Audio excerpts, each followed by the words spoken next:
There are 6 principal factors that affect the valuation of a business. There's one that stands out over all the others, which is cash generation. When we're looking at cash generation, we're looking at future sustainable cash flow of that business. What does all that mean?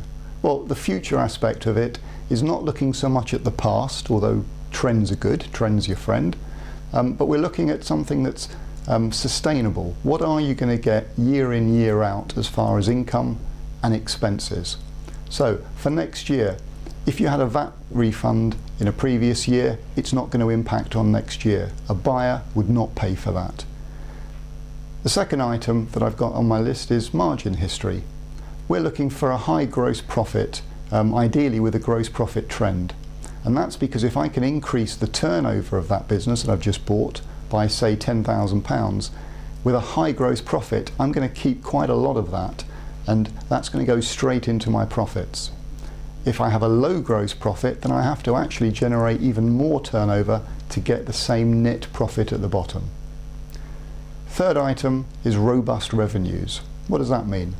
Well, I'm looking for consistent turnover growth over a number of years.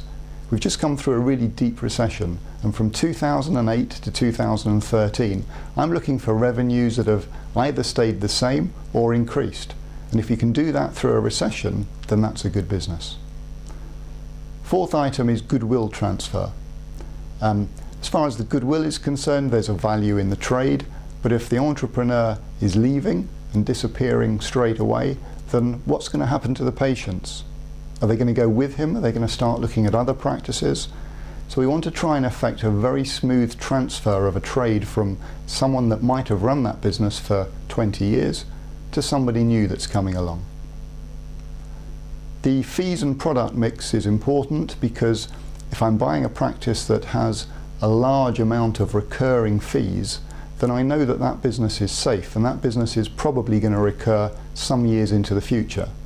Whereas if it's reliant on products, then am I more likely to be attacked from internet providers, from local larger practices that are coming along that are going to sell maybe at a loss? So I'm looking for fees. Fees I can protect much easier. And finally, we're talking about growth prospects. Growth prospects is really leaving something on the table for the buyer. So a buyer comes along, he looks at your forecasts, and he actually thinks not only can he get what you're forecasting for the next year, but there's some spare capacity in the business. There may be some new markets that he can develop, such as a sports market that you've started doing but you haven't really truly developed.